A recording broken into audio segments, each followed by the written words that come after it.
नमस्कार, मैं सीमा सहल। आज अपना अध्ययन बिंदु है अरस्तु का अनुकरण सिद्धांत। जैसा कि आप सभी जानते हैं, काव्य शास्त्र में अनुकरण का सिद्धांत उतना ही आवश्यक है जितना हिंदी के विद्यार्थी के लिए व्याकरण का अध्ययन। यूनानी दार्शनिकों की भारतीय काव्य शास्त्र में अहम भूमिका है। अरस्तु प्लेटो के प्रमुख शिष्यों में से एक थे। स्वयं प्लेटो ने अपने विद्यापीठ में यह घोषणा की थी कि मेरी विद्यापीठ का मस्तिष्क है अरस्तु, बाकी सारे विद्यार्थी तो शरीर हैं। देखिए, अरस्तु ने प्लेटो के सिद्धांत की ही पुनर्व्याख्या की थी। हम यह नहीं कह सकते कि अनुकरण का सिद्धांत अरस्तु का मौलिक सिद्धांत था, क्योंकि अनुकरण शब्द दूसरी शताब्दी में जब भरत मुनि ने नाट्य शास्त्र लिखा था उसमें भी उपलब्ध होता है। लेकिन भारतीय काव्य शास्त्र इस अनुकरण शब्द की व्याख्या करता है नाटक के अभिनय को लेकर। इसलिए अनुकरण की जो व्याख्या है, जो समीक्षा है, वो काव्य शास्त्र में यूनानी दार्शनिकों द्वारा दी गई है। वह अत्यधिक प्रचलित है, अत्यधिक मान्य है। तो देखिए, अब मैं आपको बताती हूँ कि प्लेटो और अरस्तु दोनों के द्वारा दिए गए अनुकरण सिद्धांत में अंतर क्या है। देखिए, इसमें मौलिक अंतर यह है कि प्लेटो ने कविता को, काव्य को बताया है कि वह हेय दृष्टि से देखे जाने योग्य है, वह लोगों को विक्षिप्त बनाता है, जबकि अरस्तु ने काव्य को सौंदर्यवादी दृष्टिकोण प्रदान किया है। प्लेटो ने राजनीतिक दृष्टिकोण प्रदान किया और अरस्तु ने उसे सौंदर्यवादी दृष्टिकोण प्रदान किया। अरस्तु ने कलाकार का जो अनुकरण करने का तरीका है उसे तीन प्रकार से हमारे सामने प्रदर्शित किया। एक तो यह है कि कलाकार किसी वस्तु को हमारे सामने जैसी थी या जैसी है वो प्रस्तुत करता है। दूसरी, जैसी वे हैं या समझी जाती हैं उस रूप में प्रस्तुत करता है। और तीसरा है आदर्शात्मक रूप, कि वे कैसी होनी चाहिए। तो हमेशा से ही दर्शन दुखदाई रहा है और जो दर्शन की अनुभूति है, अनुकृति है, वह हमें आनंद प्रदान करती है। इस तथ्य को हम एक उदाहरण के माध्यम से समझ सकते हैं।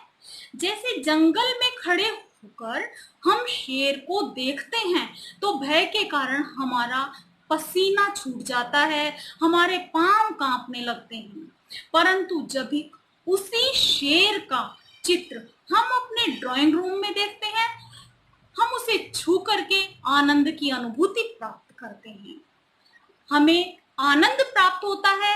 वही अरस्तु का सौंदर्यवादी दृष्टिकोण कहलाता है। तो देखिए, अरस्तु ने इस तथ्य को समझाया अपनी व्याख्या में कि वस्तु परक अंकन की बजाय इमोशनल, भावात्मक और कल्पनात्मक अनुकरण के द्वारा हम भय का और दुख का निराकरण कर आनंद की सत्ता स्थापित कर सकते हैं। इस प्रकार हम सामाजिक को, मनुष्यों को, समाज को जो आनंद देते हैं वही कवि का कार्य है। जैसा कि राष्ट्र कवि ने कहा है, न केवल मनोरंजन कवि का कर्म होना चाहिए, उसमें भी उचित उपदेश का मर्म होना चाहिए। देखिए, प्लेटो ने अपने ग्रंथ गणराज्य में कवि कर्म पर आक्षेप किया है, कवि कर्म पर आक्षेप किया है और कहा है कि काव्य कर्म हेय है, और उसी का निराकरण किया है अरस्तु ने।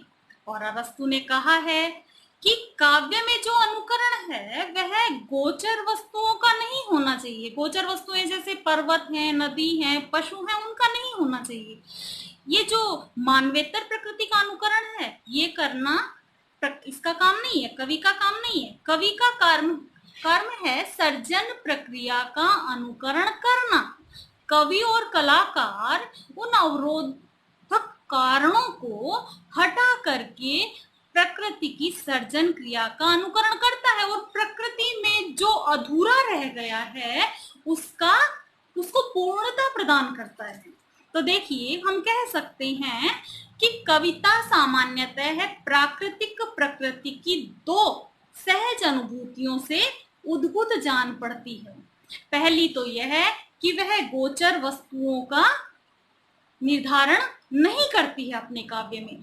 दूसरा, वह प्रकृति को सर्जन रूप में प्रस्तुत करती है, अपना भावनात्मक और कल्पनात्मक रूप उसे प्रदान करती है।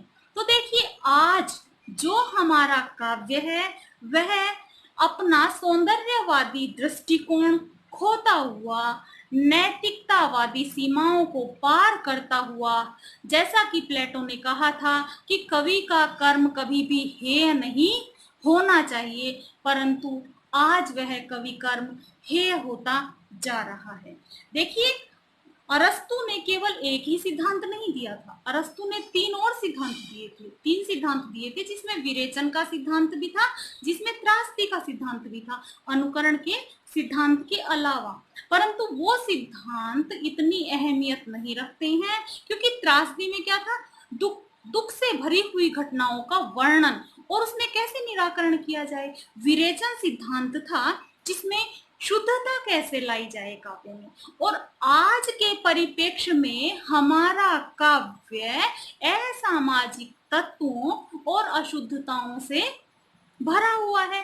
इसलिए आज हमें अरस्तु के अनुकरण सिद्धांत की पुनर्व्याख्या करने की आवश्यकता महसूस होती है। तो देखिए, काव्य में जिस मान का चित्रण हो सकता है वो मानव से भी अच्छा हो सकता है। आज जरूरी नहीं है कि हम प्रकृति के उस सर्जन रूप का ही चित्रण करें। कवि को अपने भावनाओं के अनुसार, अपने काल्पनिक तत्वों के अनुसार भी काव्य देवी है, उसको सुंदर सुसज्जित किया जा सकता है। आज का टॉपिक इतना ही रहेगा। कल हम अनुकरण के सिद्धांत के अलावा जो त्रासदी और विरेचन का सिद्धांत है उसका अध्ययन करेंगे।